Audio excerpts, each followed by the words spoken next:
저는 한미정, 61살입니다. 한복 공방을 운영하고 있어요. 남편이 세상을 떠난 지 7년째 되던 해 친구 소영이가 전화를 했습니다. 미정아, 경주로 단풍 보러 가자. 나 펜션 운영하는 거 알지? 이번 주말에 방 하나 비는데 너 혼자라도 와. 처음엔 거절하려 했어요. 혼자 여행이라니 뭔가 쓸쓸해 보일 것 같았거든요. 하지만 소영이가 계속 설득했습니다. 이제 우리도 우리 인생 좀 살자. 남 눈치 보지 말고. 그 말이 마음에 와닿았어요. 그래, 이제는 내 인생을 조금이라도 살아야지. 그렇게 저는 가방 하나 들고 경주행 기차에 올랐습니다. 창밖으로 스쳐 지나가는 풍경들을 보면서 이상한 기분이 들었어요. 설레기도 하고 외롭기도 하고 자유롭기도 했습니다. 경주역에 도착해서 소영이 펜션으로 가는 길, 저는 먼저 불국사에 들렀어요. 단풍이 절정이라는 소식을 들었거든요. 불국사 입구에 들어서는 순간 숨이 멎는 것 같았습니다. 붉고 노란 단풍잎들이 하늘을 가득 메우고 있었어요. 바람이 불 때마다 나뭇잎들이 춤을 추듯 흩날렸죠. 저는 천천히 돌계단을 올라갔습니다. 사람들 사이를 지나며 계단을 오르는데 문득 이런 생각이 들었어요. 나도 이 단풍처럼 한때는 화려했는데 지금은 바람에 떨어지기 직전인 나뭇잎 같네. 그런 생각을 하며 계단을 내려오는데 갑자기 누군가와 부딪혔습니다. 죄송합니다. 괜찮으세요? 그 사람이 먼저 말을 걸었어요. 목소리가 차분하고 따뜻했습니다. 고개를 들어보니 나이는 저보다 조금 젊어 보이는 남자였어요. 정갈한 차림새에 단정한 인상이었죠. 아, 괜찮습니다. 제가 정신이 없었네요. 단풍이 예뻐서 발이 멈췄네요. 저도 정신없이 보다가 실례했습니다. 그는 미소를 지으며 말했어요. 그 미소가 왠지 오래 본 사람처럼 편안했습니다. 정말 아름답네요. 이 단풍이. 그렇죠. 해마다 보는 풍경인데도 볼 때마다 새롭습니다. 우리는 잠시 이야기를 나눴어요.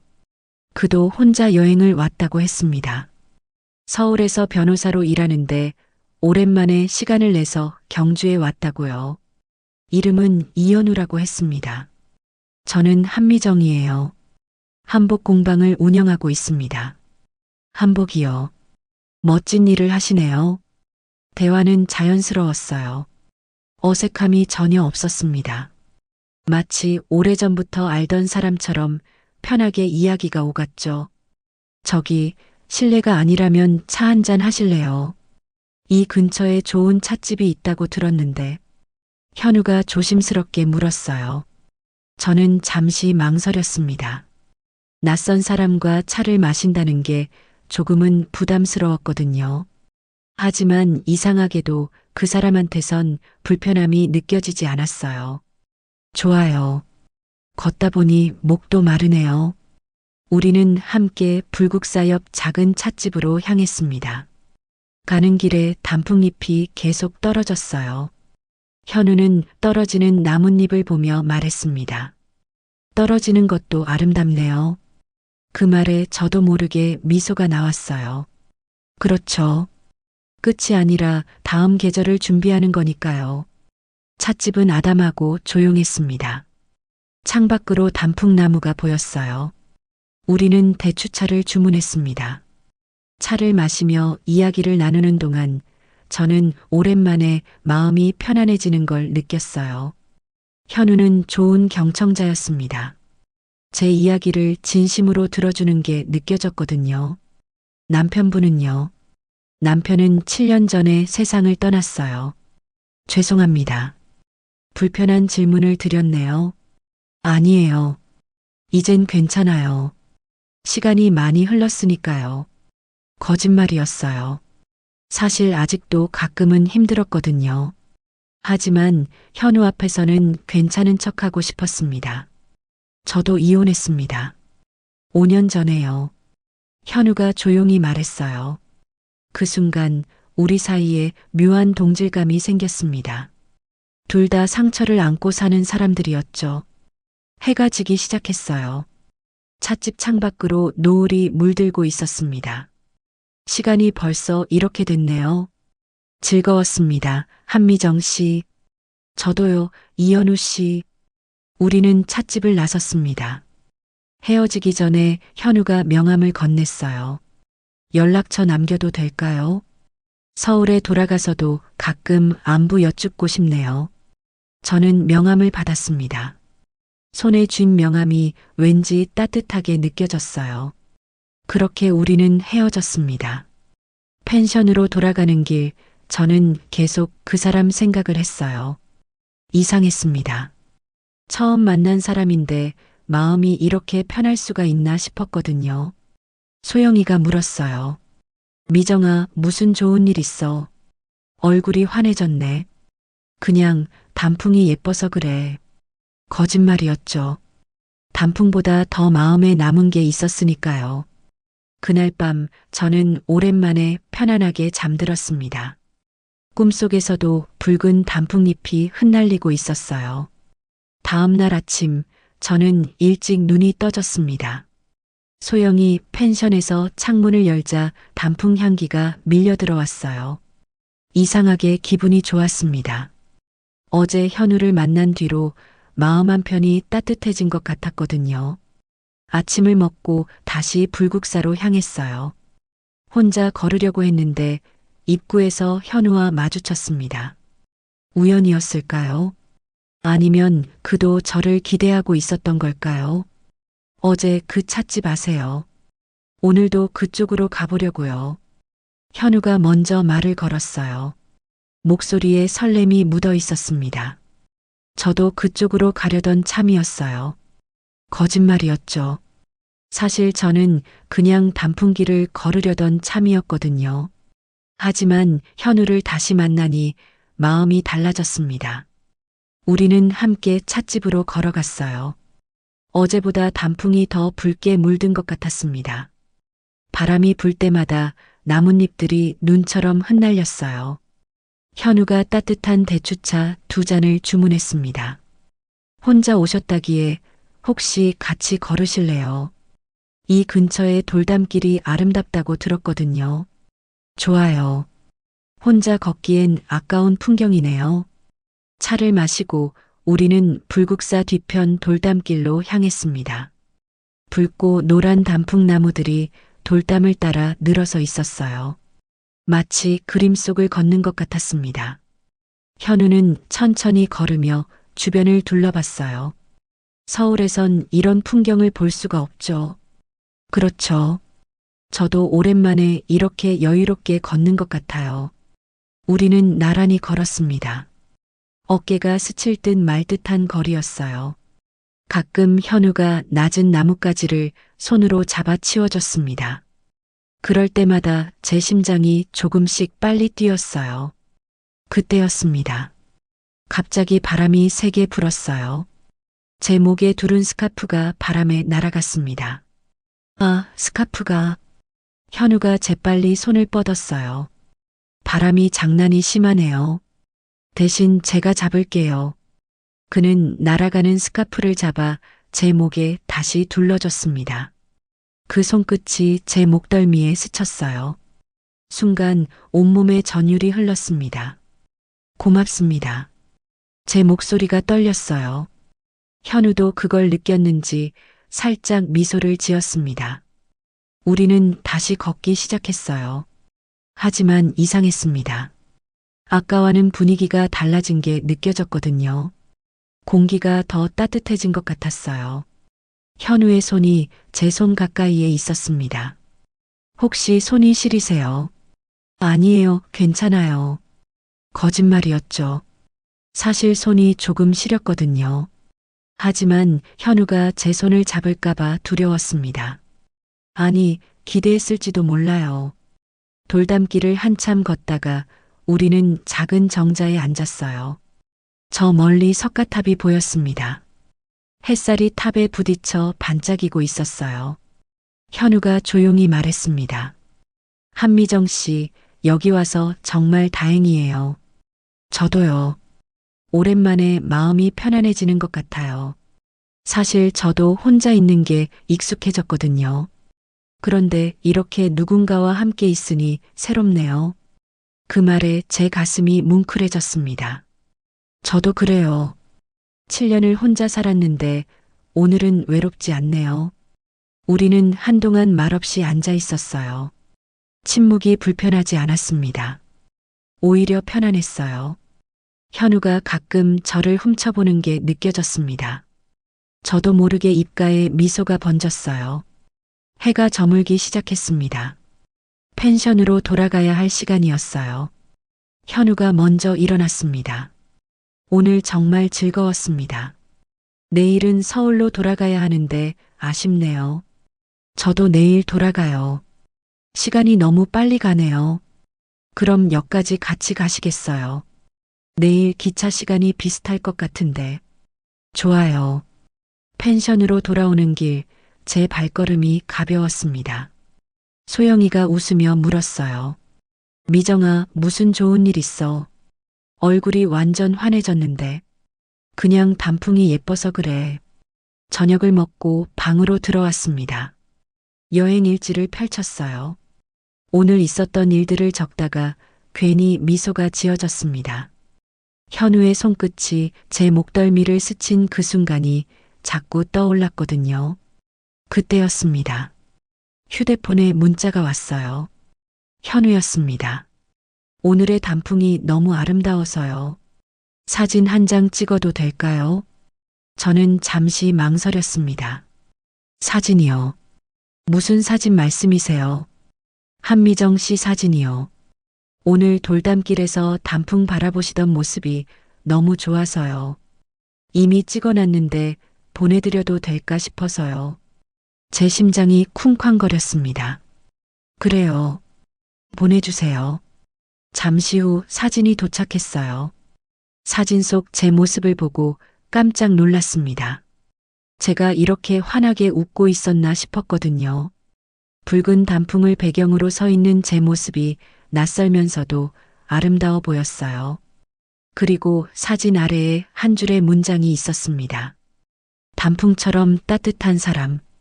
그 문장을 읽는 순간 눈물이 날 것 같았어요. 얼마 만에 듣는 따뜻한 말일까요? 7년 동안 아무도 저를 이렇게 표현해 주지 않았습니다. 딸 나리도, 아들도, 친구들도요. 저는 사진을 한참 들여다봤습니다. 정말 예쁜 사진이네요. 고맙습니다. 천만에요. 서울 가서도 가끔 연락해도 될까요?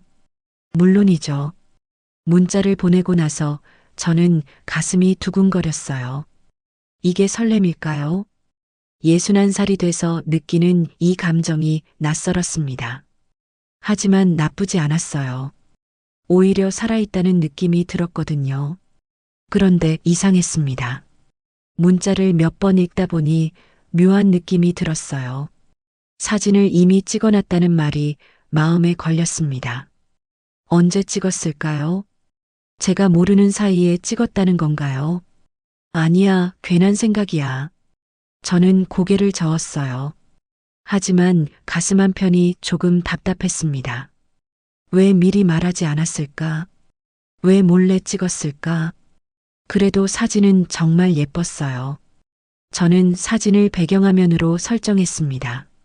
그리고 다시 여행 일지를 펼쳤어요. 오늘 현우를 다시 만났다. 함께 돌담길을 걸었다. 그의 손끝이 내 목덜미를 스쳤을 때 가슴이 뛰었다. 이게 사랑일까? 아니면 외로움일까? 일지를 덮고 불을 껐습니다. 어둠 속에서 현우의 얼굴이 떠올랐어요. 그의 미소, 그의 목소리, 그의 손길. 모든 게 따뜻했습니다. 하지만 왜일까요? 가슴 한편이 조금씩 무거워지는 것 같았어요. 설렘과 불안이 함께 밀려왔습니다. 이 감정을 믿어도 될까요? 아니면 조심해야 할까요? 저는 잠들 수 없었습니다. 서울로 돌아온 지 일주일이 흘렀습니다. 공방일은 여전했어요. 손님들이 찾아오고 한복 주문이 들어오고 바느질하고 그렇게 하루가 지나갔습니다. 하지만 이상하게 자꾸 경주 생각이 났어요. 아니, 솔직히 말하면 현우 생각이 났습니다. 휴대폰을 들여다보는 횟수가 늘어났어요. 혹시 문자가 왔나, 전화가 왔나? 하지만 아무 연락이 없었습니다. 일주일이 지나도록요. 역시 그냥 여행지에서의 인연이었구나. 저는 스스로를 다독였어요. 괜한 기대를 했던 것 같아 부끄러웠습니다. 61살 먹은 사람이 이게 뭐 하는 짓인가 싶었거든요. 그런데 바로 그날 저녁이었습니다. 휴대폰에 알림이 떴어요. 현우였습니다. 불국사 단풍은 다 졌지만 그날의 인연은 제 마음에 남았네요. 그 문자를 보는 순간 가슴이 쿵 내려앉았습니다. 손이 떨렸어요. 문자를 몇 번이고 다시 읽었습니다. 일주일 동안 연락이 없어서 섭섭했는데 막상 문자를 받으니 기뻤어요. 저도 그래요. 가끔 그날 생각이 나더라고요. 답장을 보내고 나서 저는 한참을 휴대폰만 바라봤습니다. 곧 현우에게서 다시 문자가 왔어요. 실은 한미정 씨 공방 홈페이지를 봤어요. 정말 멋진 작품들이 많더라고요. 혹시 인테리어 상담도 받으시나요? 제 사무실을 조금 바꾸고 싶은데 한복 소품 같은 걸로 포인트를 주면 좋을 것 같아서요. 인테리어 상담이요. 저는 잠시 망설였습니다. 그게 진짜 목적일까요? 아니면 저를 보고 싶어서 핑계를 대는 걸까요? 어느 쪽이든 나쁘지 않았어요. 물론이죠. 언제 오실 건가요? 이번 주 토요일 괜찮으세요? 오후 2시쯤요. 좋아요. 그럼 공방에서 뵐게요. 토요일까지 사흘이 남았습니다. 그 사흘 동안 저는 공방을 청소하고 또 청소했어요. 먼지 하나 없이 닦아냈습니다. 작품들도 다시 배치했어요. 왜 이러는지 모르겠더라고요.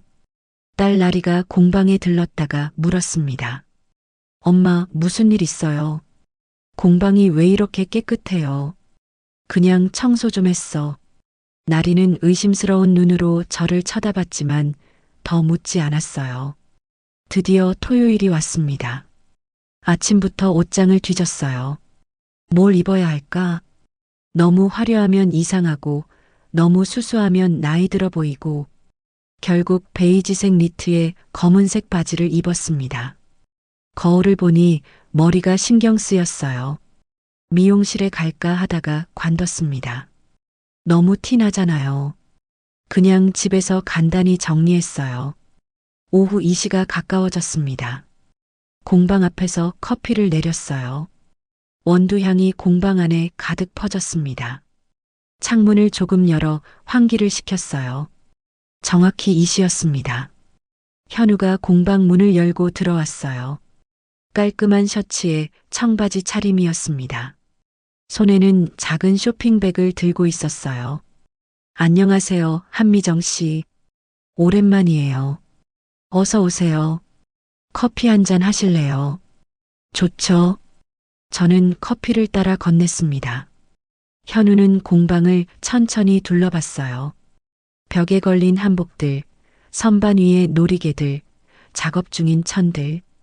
그의 눈빛이 진지했습니다. 한미정 씨, 나무 냄새가 좋네요. 사람 냄새보단 낫죠? 전 둘 다 좋습니다. 현우가 미소를 지으며 말했어요. 그 말에 제 얼굴이 뜨거워졌습니다. 저는 괜히 커피잔을 들어 입가에 댔어요. 이거 드시라고 가져왔어요. 현우가 쇼핑백을 내밀었습니다. 안에는 고급 한과 세트가 들어 있었어요. 이렇게까지 안 하셔도 되는데요. 아니에요. 바쁘실 텐데 시간 내주셔서 감사해서요. 우리는 공방 한쪽 테이블에 앉았습니다. 현우는 사무실 인테리어에 대해 이야기했어요. 하지만 저는 집중이 안 됐습니다. 그의 목소리, 그의 표정, 그의 손짓, 모든 게 마음에 들었거든요. 그렇게 1시간쯤 이야기를 나눴습니다. 현우가 가방에서 수첩을 꺼내려고 했어요. 그때였습니다. 가방 옆으로 서류가 흘러내렸어요. 아, 죄송해요. 현우가 급하게 서류를 주우려 했지만 제가 먼저 봐버렸습니다. 서류 맨 위에 큰 글씨로 적혀 있었어요. 이혼 합의서. 서명자란에는 이현우, 박선영이라는 이름이 선명했습니다. 제 손이 멎었습니다. 이건요, 고객 건이에요. 제가 조심스럽게 물었어요. 목소리가 떨렸습니다. 아니요, 제 일입니다. 현우가 조용히 대답했어요. 그 순간 공기가 식는 게 느껴졌습니다. 제 일이라는 건 현우 본인의 이혼 서류라는 뜻이었어요. 하지만 이상했습니다. 현우는 5년 전에 이혼했다고 했거든요. 그런데 왜 아직도 이혼 합의서를 가지고 다니는 걸까요? 저 이미 이혼하신 거 아니었나요? 네, 이혼했어요. 5년 전에요. 이건 최종 재산 분할 관련 서류예요. 아직 정리가 안 된 부분이 있어서요. 현우의 목소리가 낮아졌습니다. 저는 서류를 다시 쳐다봤어요. 날짜가 최근이었습니다. 불과 2달 전이었어요. 그리고 서류 곳곳에 형광펜으로 표시가 되어 있었습니다. 아직도 전 부인과 연락하시는군요. 어쩔 수 없어요. 재산 문제가 복잡해서요. 복잡하다는 게 어떤 의미인가요? 제가 물었습니다. 목소리에 날이 서 있었어요. 현우는 한숨을 쉬었습니다. 집이 공동 명의예요. 사업 자금도 함께 넣은 게 있고요. 그래서 아직 완전히 정리가 안 됐어요. 그 말을 듣는 순간 제 가슴이 답답해졌습니다. 5년이나 지났는데 아직도 정리가 안 됐다는 게 이해가 안 됐어요. 아니, 이해하고 싶지 않았습니다. 한미정 씨, 오해하지 말아요. 저한텐 아무 감정 없어요. 현우가 제 손을 잡으려 했어요. 저는 손을 빼버렸습니다. 오해가 아니라 사실이잖아요. 아직도 전 부인과 엮여 있는 거잖아요. 그건 그렇지만요. 현우의 목소리가 흔들렸습니다. 저는 고개를 돌렸어요. 창밖으로 거리가 보였습니다. 사람들이 오가고 차들이 지나가고 세상은 여전히 돌아가고 있었어요. 하지만 제 안에선 뭔가 무너지는 소리가 들렸습니다. 한미정 씨, 현우가 다시 불렀습니다. 저는 천천히 고개를 돌려 현우를 바라봤어요. 그의 눈빛이 흔들리고 있었습니다. 미안함, 당혹스러움, 그리고 뭔가 숨기고 있는 듯한 그림자. 모든 게 섞여 있었어요. 오늘은 이만 가볼게요. 시간 내주셔서 감사합니다. 현우가 일어섰습니다. 인테리어 상담은요? 나중에 다시 연락드릴게요. 현우는 서류를 가방에 넣고 공방을 나갔습니다. 문이 닫히는 소리가 유난히 크게 들렸어요. 저는 그대로 앉아 있었습니다. 커피가 식어가고 있었어요. 현우가 앉았던 자리가 텅 비어 보였습니다. 저는 창밖을 바라봤어요. 그가 품고 있는 과거의 그림자가 느껴졌습니다. 이혼했다고 했지만 아직 끝나지 않은 관계. 재산 분할이라는 명목으로 계속 이어지는 인연. 그게 뭘 의미하는 걸까요? 저는 휴대폰을 들었습니다. 현우에게 문자를 보낼까 하다가 관뒀어요. 뭐라고 써야 할지 모르겠더라고요. 그날 밤 저는 잠들 수 없었습니다. 설렘과 경계심이 동시에 밀려왔어요. 현우를 믿고 싶었지만 동시에 조심해야 할 것 같았습니다. 61살의 나이에 다시 사랑을 시작한다는 게 이렇게 복잡한 일인 줄 몰랐어요. 서류 사건 이후에도 현우는 꾸준히 연락했습니다. 미안했어요. 제대로 설명하지 못해서요. 하지만 제 마음만은 진심이에요. 그의 문자를 받을 때마다 마음이 흔들렸어요. 믿어야 할까? 조심해야 할까? 머리로는 경계했지만 마음은 자꾸 그쪽으로 기울었습니다. 겨울이 지나고 봄이 왔습니다. 현우는 매주 공방에 들렀어요. 처음엔 상담이라는 핑계였지만 나중엔 그냥 저를 보러 온다고 솔직하게 말했습니다. 한미정 씨, 저랑 밥 한 번 먹어요. 괜찮아요. 바쁜데요. 바쁜 사람끼리 시간 내서 먹는 밥이 더 맛있어요. 그렇게 밥을 먹고 차를 마시고 산책을 하고 자연스럽게 우리는 가까워졌습니다. 어느 날 현우가 물었어요. 저랑 결혼해 주시겠어요? 갑작스러운 청혼이었습니다. 저는 할 말을 잃었어요. 너무 빠른 거 아니에요. 우리 만난 지 몇 달밖에 안 됐잖아요. 61살과 55살이 무슨 시간이 그렇게 많아요. 남은 시간 행복하게 보내고 싶어요. 현우의 눈빛이 진지했습니다. 저는 며칠을 고민했어요. 딸 나리에게 말했습니다. 예상대로 나리는 반대했어요. 엄마, 너무 빨라요. 그 사람 제대로 알지도 못하잖아요. 알아. 근데 이 사람 믿을 수 있을 것 같아. 엄마, 전 부인 문제는요. 아직 재산 정리도 안 됐다고 하셨잖아요. 그건 곧 정리된대. 걱정 마. 나리는 한숨을 쉬었습니다. 엄마가 행복하면 전 찬성이에요. 근데 신중하게 생각해 보세요. 고마워, 나리야. 결국 저는 현우의 청혼을 받아들였습니다. 봄이 깊어갈 무렵 우리는 조촐한 결혼식을 올렸어요. 작은 예식장에 가족들과 친한 친구들만 초대했습니다. 딸 나리, 아들, 친구 소영이, 그리고 현우 쪽 지인 몇 명. 많지 않은 사람들이었지만 따뜻했어요. 조용히 흐르는 음악 속에서 현우와 저는 서로를 바라봤습니다. 한미정 씨, 아니, 이제 제 아내. 행복하게 해줄게요. 현우가 속삭였어요. 저도요. 함께 행복합시다. 제 눈에 눈물이 맺혔습니다. 61년을 살면서 다시 결혼식을 올릴 줄 몰랐어요. 남편이 세상을 떠난 뒤로 영영 혼자 살 줄 알았거든요. 그런데 이렇게 새로운 시작을 하게 되다니. 식이 끝나갈 무렵이었습니다. 하객들에게 인사를 하는데 낯선 시선이 느껴졌어요.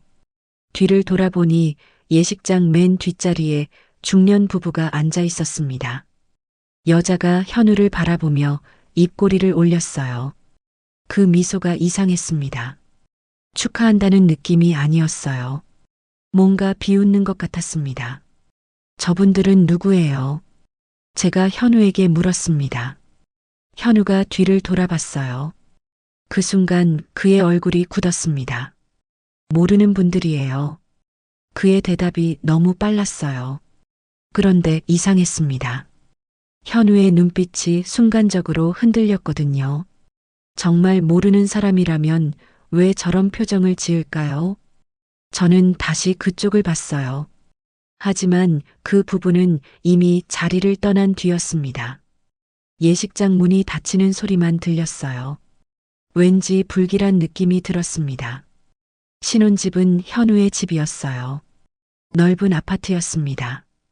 거실이 훤하고 방도 3개나 됐어요. 하지만 집안 곳곳에서 여자의 흔적이 느껴졌습니다. 부엌 찬장 배치, 거실 소파 위치, 침실 커튼까지 모든 게 낯설었어요. 이 집, 전 부인과 살던 곳 맞죠? 네, 그렇긴 한데요. 다 새로 바꿀게요. 현우가 미안한 표정으로 말했습니다. 괜찮아요. 집은 집일 뿐이에요. 입으로는 그렇게 말했지만 마음은 편치 않았습니다. 결혼 일주일째 되던 날이었어요. 저녁을 먹는데 현우 휴대폰이 울렸습니다. 현우가 화면을 보더니 표정이 굳었어요. 업무 전화야. 잠깐 받고 올게. 현우는 서재로 들어갔습니다. 문이 닫히는 소리가 들렸어요. 저는 혼자 남아 식탁에 앉아 있었습니다. 서재에서 현우의 목소리가 새어나왔어요. 그러니까 그건 안 된다고 했잖아. 이미 끝난 일이야. 목소리가 낮고 단호했습니다. 누구와 통화하는 걸까요? 업무 통화치고는 감정이 실려 있었어요.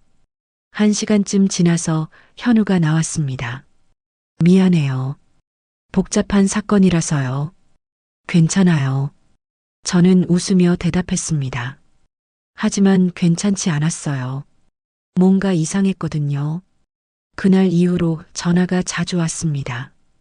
현우는 그때마다 서재로 들어갔어요. 업무 전화라고 했지만 통화 시간이 너무 길었습니다. 한 번은 1시간 넘게 통화하더라고요. 저는 묻지 않았습니다.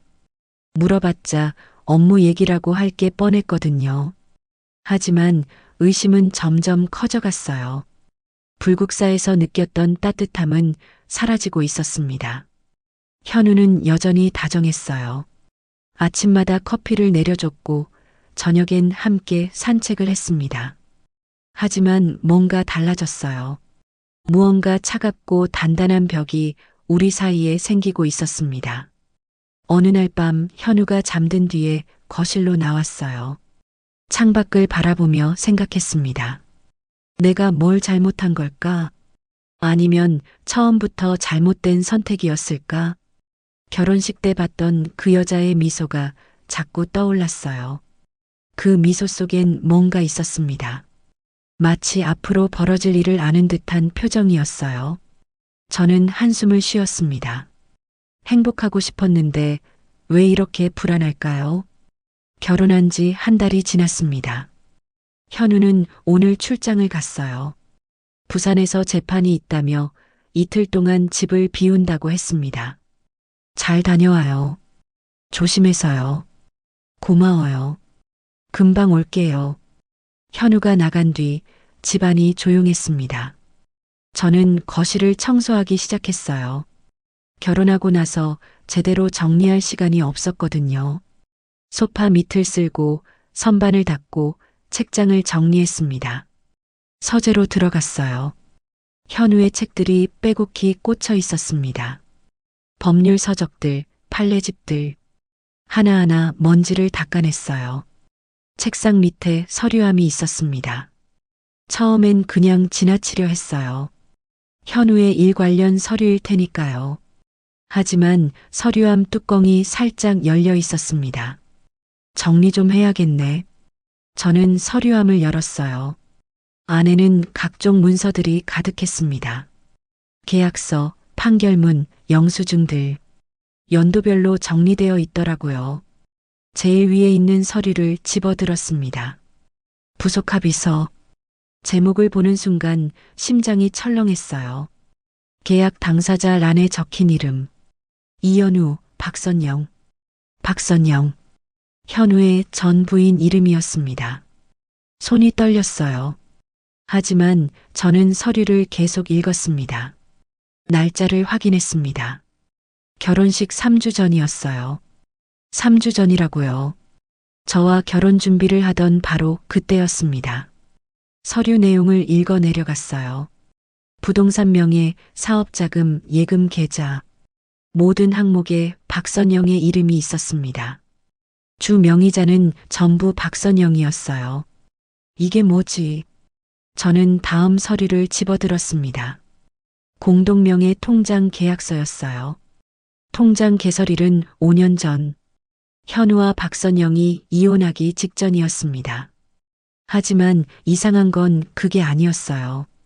통장이 아직도 유효하다는 거였습니다. 최근 거래 내역까지 첨부되어 있었어요.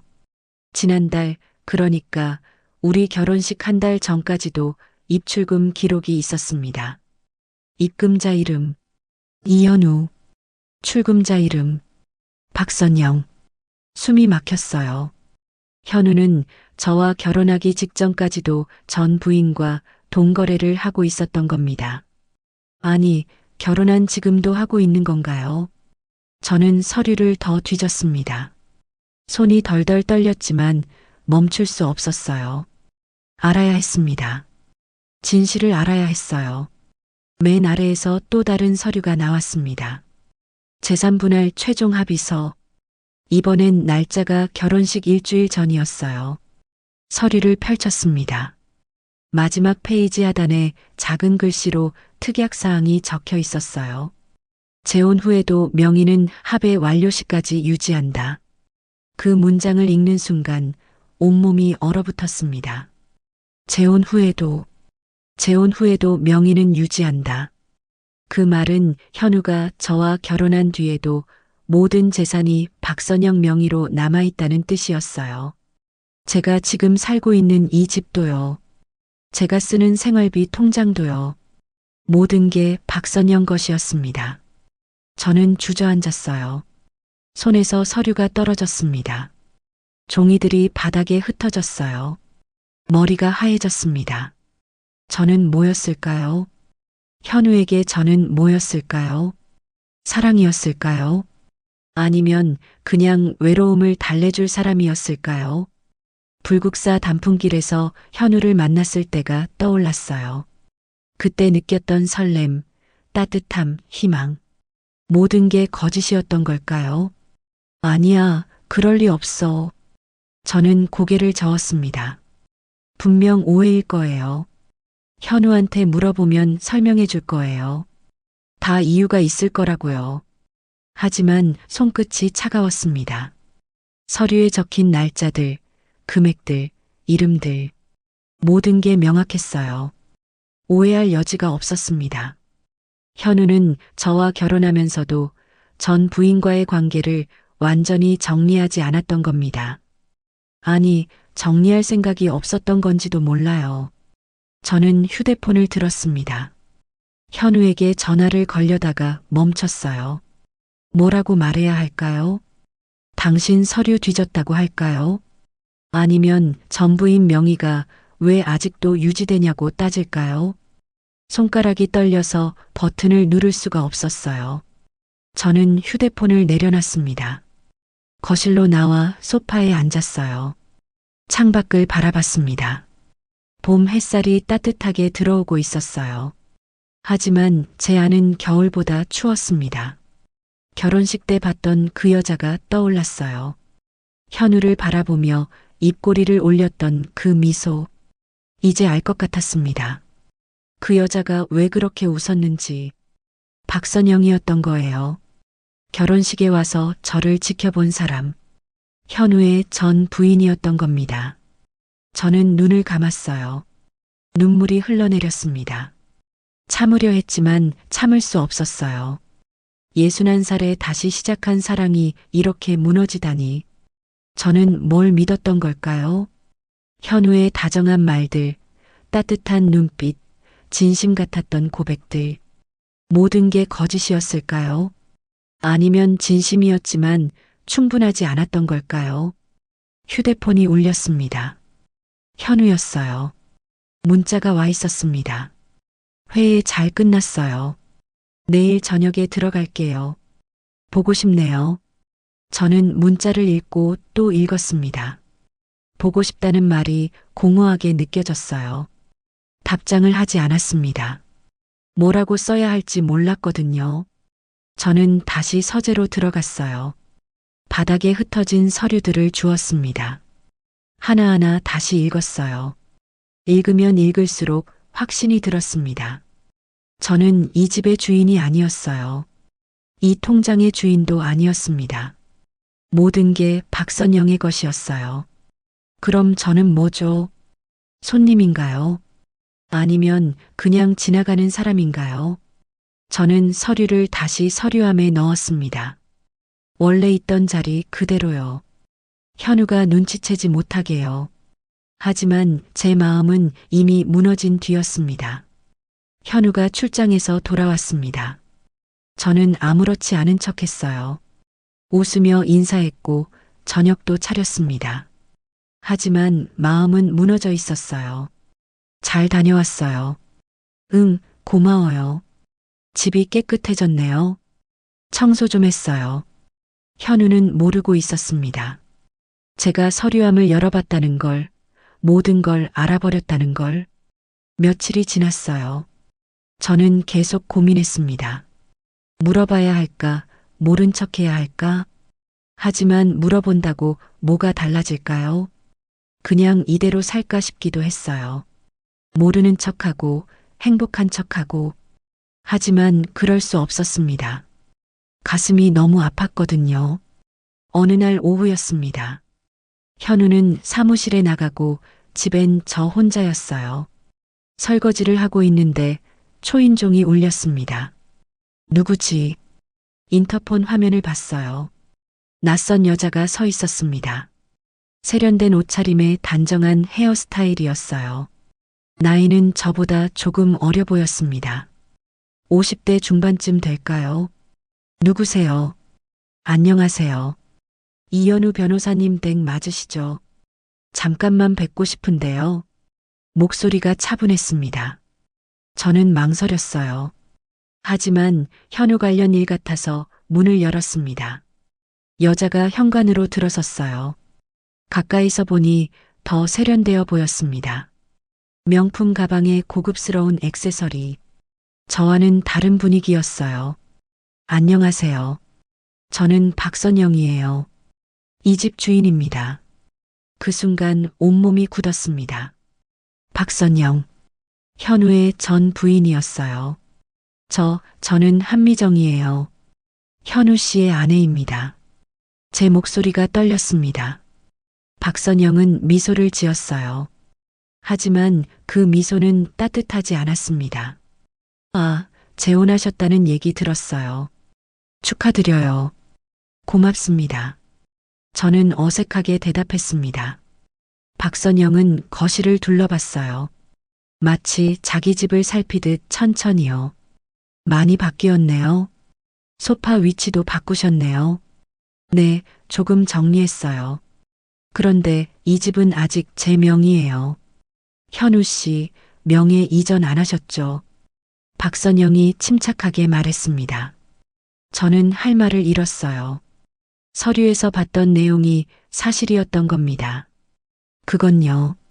말을 이으려는데 현우가 들어왔습니다. 현관문이 열리는 소리가 들렸어요. 현우가 거실로 들어서더니 박선영을 보고 굳었습니다. 선영 씨, 왜 여기 온 거예요? 현우의 목소리가 낮았어요. 명예 이전 얘기하러 왔어요. 언제까지 미룰 거예요? 그건 나중에 따로 얘기합시다. 왜요? 새 부인 앞에서 못할 얘기예요. 박선영의 목소리에 가시가 돋쳐 있었습니다. 현우는 저를 쳐다봤어요. 미안하다는 표정이었습니다. 한미정 씨, 잠깐만 방에 있어 줄래요? 저는 방으로 들어갔습니다. 하지만 문을 닫지 않았어요. 거실에서 들리는 대화가 귀에 들어왔습니다. 도대체 뭐 하는 거예요? 재혼까지 했으면서 명예 이전도 안 하고. 박선영의 목소리였어요. 지금 돈이 없어요. 조금만 기다려줘요. 현우가 답답하게 말했습니다. 기다리라고요. 벌써 5년이 넘었어요. 제 이름으로 된 재산, 제가 가져가는 게 당연한 거 아니에요. 알아요. 곧 정리할게요. 곧이 언제예요? 당신 항상 그렇게 말하잖아요. 두 사람의 목소리가 점점 커졌습니다. 저는 가슴이 터질 것 같았어요. 귀를 막고 싶었지만 막을 수 없었습니다. 한참 뒤에 박선영이 나갔습니다. 현관문이 닫히는 소리가 들렸어요. 저는 거실로 나왔습니다. 현우가 소파에 앉아 있었어요. 얼굴이 창백했습니다. 설명 좀 해주세요. 제가 조용히 말했습니다. 미안해요. 선영 씨가 갑자기 와서요. 갑자기요. 이 집 주인인데 갑자기라는 게 말이 돼요. 현우는 고개를 숙였습니다. 그 사람 한때 내 인생 전부였어요. 지금은 동정일 뿐이에요. 동정이요. 아직도 명의를 못 넘긴 게 동정이에요. 그건요. 그건 뭐예요? 돈이 없다고 했죠. 그럼 지금 우리가 쓰는 생활비는요? 그것도 그 여자 돈이에요. 현우는 대답하지 못했습니다. 저는 침실로 들어갔어요. 옷장을 열어 짐을 싸기 시작했습니다. 손이 떨렸지만 멈출 수 없었어요. 현우가 뒤따라 들어왔습니다. 뭐 하는 거예요? 나가야죠. 여기 제 집이 아니잖아요. 한미정 씨, 제발 오해하지 말아요. 오해가 아니라 사실이잖아요. 저는 계속 짐을 쌌습니다. 며칠 뒤였어요. 집을 나가려던 참에 현우 책상 위에서 영수증을 발견했습니다. 병원 영수증이었어요. 이름을 보는 순간 숨이 멎었습니다. 환자명 박선영, 진료명 암 재활치료비, 지불자 이현우, 날짜는 지난주였습니다. 당신 그 여자 치료비를 내고 있었어요. 제 목소리가 떨렸습니다. 현우가 돌아봤어요. 그냥 마지막 의리였어요. 의리요. 그게 당신이 말한 사랑의 모양이에요. 아니에요. 그 사람이 아파서요. 저도 아파요. 지금 이 순간 너무 아파요. 눈물이 흘러내렸습니다. 참으려 했지만 참을 수 없었어요. 저는 가방을 들었습니다. 현우가 제 팔을 잡았어요. 가지 마요. 제발, 놔주세요. 저는 현우의 손을 뿌리쳤습니다. 문을 열고 나갔어요. 뒤돌아보지 않았습니다. 엘리베이터를 타고 내려가는 동안 눈물이 멈추지 않았어요. 61살에 시작한 사랑이 이렇게 끝나다니. 밖으로 나오니 차가운 바람이 불었습니다. 봄인데도 겨울처럼 추웠어요. 딸 나리의 집에서 일주일을 지냈습니다. 나리는 아무 말도 하지 않았어요. 그냥 방을 내주고 밥을 차려주고 조용히 곁에 있어줬습니다. 엄마, 괜찮아요. 응, 괜찮아. 거짓말이었죠. 하나도 괜찮지 않았습니다. 밤마다 잠들 수 없었어요. 눈을 감으면 현우의 얼굴이 떠올랐습니다. 불국사 단풍길에서 처음 만났을 때의 따뜻한 미소, 공방에 찾아왔을 때의 설렘, 결혼식 날의 행복, 그리고 마지막 날 저를 붙잡던 그 손길. 모든 게 거짓이었을까요?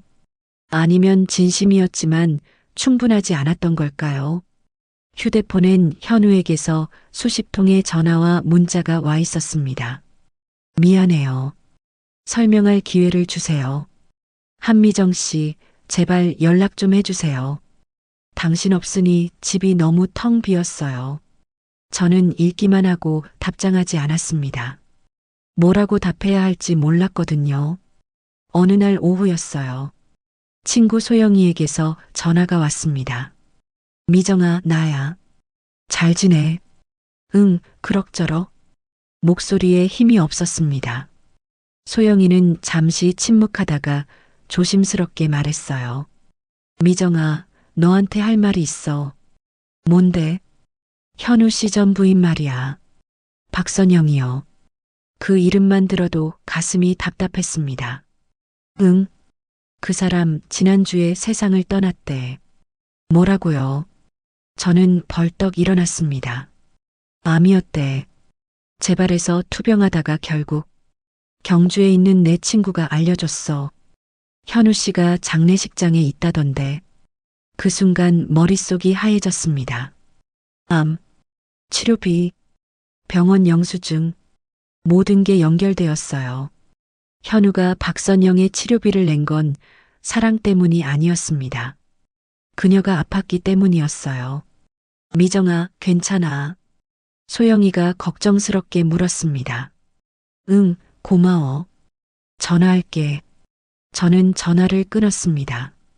손이 떨렸어요. 휴대폰을 꽉 쥐고 앉아 있었습니다. 나리가 다가왔어요. 엄마, 무슨 일이에요? 아니야, 아무것도 아니야. 하지만 눈물이 흘러내렸습니다.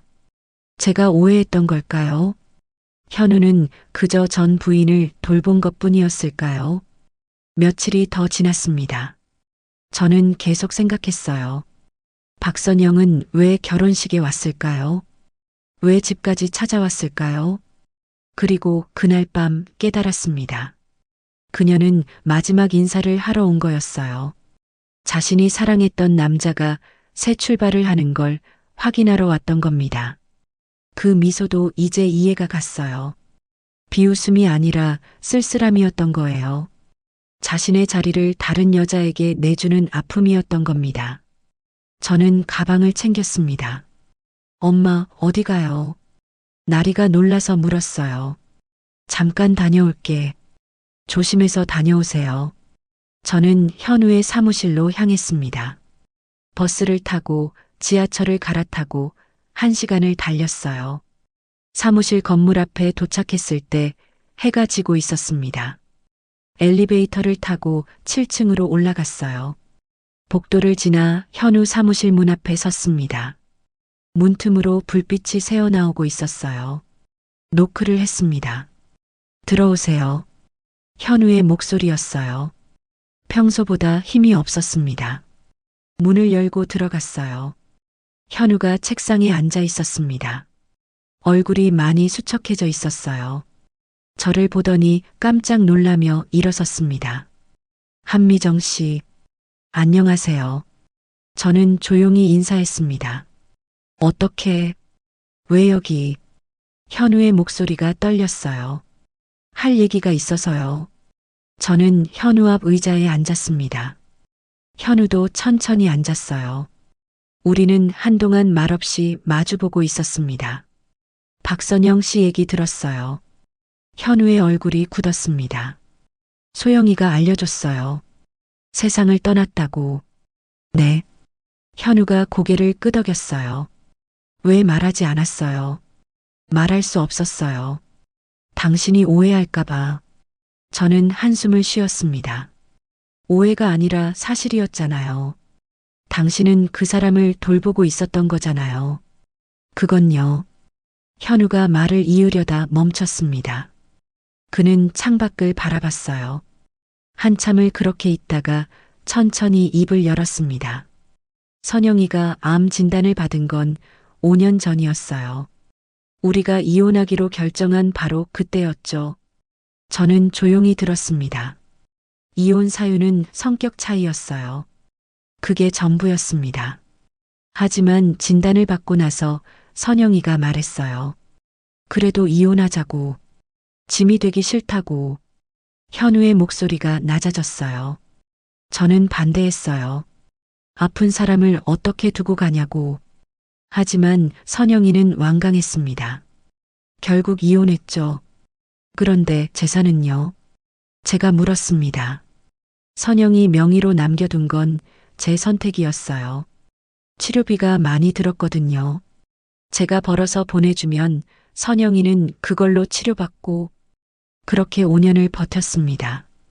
그럼 저와 결혼할 때도요. 네. 그때도 선영이는 투병 중이었어요. 상태가 나빠지고 있었죠. 현우의 눈빛이 흔들렸습니다. 그녀한테 미안했어요. 한때 함께한 사람인데 아픈데 곁에 없으니까요. 그게 끝인데요. 네. 그게 끝인데 당신까지 잃을까봐 겁났어요. 말하면 떠날 것 같아서요. 저는 눈을 감았습니다. 사람 마음이란 게 참 모질게 복잡하네요. 미안해요. 미안하다는 말만으로 해결될 문제가 아니에요. 알아요. 하지만 다른 말을 모르겠어요. 우리는 한동안 침묵했습니다. 창밖으로 도시의 불빛이 보였어요. 수많은 사람들이 각자의 삶을 살고 있었습니다. 이제 어떻게 할 거예요? 제가 물었습니다. 모르겠어요. 당신이 용서해 줄지도 모르겠고요. 용서요. 저는 쓴웃음을 지었습니다. 용서가 문제가 아니에요. 이해가 문제죠. 이해요. 네. 당신이 왜 그랬는지는 이제 알겠어요. 하지만 이해한다고 다 괜찮아지는 건 아니에요. 현우는 고개를 숙였습니다. 시간이 필요해요. 저도 당신도. 네. 저는 일어섰습니다. 현우도 따라 일어났어요. 가볼게요. 한미정 씨. 현우가 저를 불렀습니다. 저는 돌아봤어요. 기다릴게요. 평생이라도요. 저는 대답하지 않았습니다. 사무실을 나와 복도를 걸었어요. 엘리베이터를 기다리는 동안 눈물이 흘렀습니다. 이해는 했지만 마음은 아팠어요. 사랑과 책임 사이에서 현우는 둘 다 지키려다 둘 다 놓친 겁니다. 여름이 지나고 가을이 왔습니다. 저는 다시 공방으로 돌아왔어요. 나리의 집에서 2달을 지낸 뒤였습니다. 현우와는 연락하지 않았어요. 그도 더 이상 문자를 보내지 않았습니다. 공방 일은 여전했습니다. 손님들이 찾아오고 한복을 만들고 하루하루를 채워갔어요. 하지만 마음 한편은 계속 비어 있었습니다. 어느 날 친구 소영이가 전화했어요. 미정아, 경주 한번 와. 단풍 들었어. 지금은 바빠. 바쁜 척하지 마. 나 다 알아. 혼자 있으면 더 힘들어. 소영이의 말이 맞았습니다. 며칠 고민하다가 저는 기차표를 끊었어요. 작년 이맘때 처음 경주에 갔던 게 떠올랐습니다. 그때 현우를 만났죠. 기차 안에서 창밖을 바라봤어요. 논밭이 황금빛으로 물들어 있었습니다. 가을이었어요. 경주역에 내려 펜션으로 가는 대신 바로 불국사로 향했습니다. 작년과 똑같은 길이었어요. 하지만 마음은 달랐습니다. 작년엔 외로웠지만 희망이 있었어요. 올해는 덜 외롭지만 쓸쓸했습니다. 불국사 입구에 들어섰습니다. 붉은 단풍이 하늘을 가득 메우고 있었어요. 작년보다 더 화려하게 물들어 있었습니다. 돌계단을 천천히 올랐어요. 사람들이 사진을 찍고 웃고 행복해 보였습니다. 저만 혼자인 것 같았어요. 계단 꼭대기에 올라 주변을 둘러봤습니다. 그때였어요. 멀리서 누군가 서 있는 게 보였습니다. 익숙한 뒷모습이었어요. 현우였습니다. 심장이 쿵 내려앉았어요. 발이 멈췄습니다.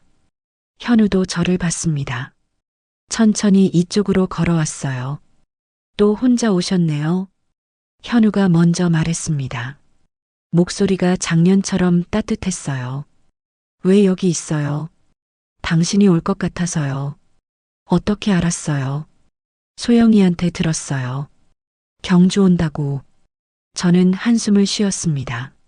소영이가 알려줬구나. 그 친구는 끝까지 저를 챙기는군요. 이번엔 둘이 걸으려고요. 현우가 조심스럽게 말했습니다. 저는 현우를 바라봤어요. 수척해진 얼굴, 깊어진 눈가 주름. 그도 힘든 시간을 보냈다는 게 느껴졌습니다. 좋아요. 걷죠. 우리는 나란히 단풍길을 걸었습니다. 작년과 똑같은 길이었어요. 하지만 느낌은 완전히 달랐습니다. 작년엔 설렘이었다면 올해는 조심스러움이었습니다. 바람이 불었어요. 단풍잎이 바람에 흩날리며 우리 어깨 위로 떨어졌습니다. 현우가 손을 뻗어 제 어깨에 앉은 낙엽을 떼어줬어요. 그 손길이 따뜻했습니다. 한미정 씨, 아니 미정 씨. 현우가 멈춰 섰습니다. 네. 저도 멈춰서 현우를 바라봤어요. 미안했어요. 당신을 힘들게 해서요. 저도 미안해요. 이해하려 하지 않고 떠나버려서요. 아니에요. 당신 잘못이 아니에요. 우리는 서로를 바라봤습니다. 현우의 눈에 눈물이 맺혀 있었어요. 다시 시작할 수 있을까요? 현우가 물었습니다. 저는 잠시 생각했어요. 사랑이란 게 뭘까요? 제가 먼저 물었습니다. 현우는 천천히 대답했어요. 아픈 사람을 이해하는 일, 그리고 용서하는 일인 것 같아요. 그 말에 제 눈에도 눈물이 고였습니다. 그렇다면 저도 배워야겠네요. 이해하는 법을요. 미정 씨, 당신도 배워야 해요. 숨기지 않는 법을요. 약속할게요. 현우가 제 손을 잡았습니다. 저는 손을 뿌리치지 않았어요. 그 손을 꼭 잡았습니다. 멀리서 불국사 종소리가 울렸습니다. 맑고 깊은 소리였어요. 마치 우리를 축복하는 것 같았습니다. 우리는 다시 걷기 시작했어요. 단풍길은 끝없이 이어져 있었습니다. 붉은 나뭇잎들이 하늘을 덮고 있었어요. 작년 이맘때 여기서 처음 만났죠. 네, 기억해요. 계단에서 부딪혔죠. 그때 당신 미소가 참 따뜻했어요. 저도 당신 목소리가 좋았어요. 우리는 웃었습니다. 오랜만에 편안하게 웃는 것 같았어요. 돌담길을 지나 작은 정자에 앉았습니다. 작년에도 여기 앉았었죠. 네, 기억나요. 그때는 모든 게 설렜는데 이렇게 힘들 줄 몰랐어요. 사랑이 원래 그런 거 아닐까요? 쉬우면 사랑이 아니죠. 현우의 말에 저도 고개를 끄덕였습니다. 해가 저물기 시작했어요. 노을이 단풍과 어우러져 온 세상이 붉게 물들었습니다. 아름답네요. 정말요. 우리는 나란히 앉아 노을을 바라봤습니다. 현우가 조용히 말했어요. 이번엔 제대로 할게요. 당신을 행복하게 해줄게요. 저도 노력할게요. 믿는 법을요. 우리는 손을 맞잡았습니다. 주름진 손이지만 따뜻했어요. 61살과 55살의 손이지만 설렜습니다. 늦게 핀 사랑이었어요. 젊었을 때처럼 뜨겁지는 않았지만 더 깊고 진했습니다. 아픔을 겪었기에 더 소중했어요. 불국사 종소리가 다시 한번 울렸습니다. 종소리가 단풍길을 타고 멀리 퍼져나갔어요. 우리는 일어나 다시 걷기 시작했습니다. 단풍잎이 계속 떨어지고 있었어요. 붉은 잎들이 땅을 뒤덮고 있었습니다. 떨어진 잎들도 아름답네요.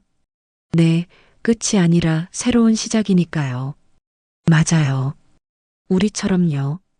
저는 미소 지었습니다. 현우도 웃었어요.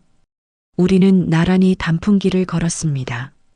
앞으로 또 어떤 어려움이 올지 몰라요. 하지만 이제는 알았습니다. 함께라면 견딜 수 있다는 걸요.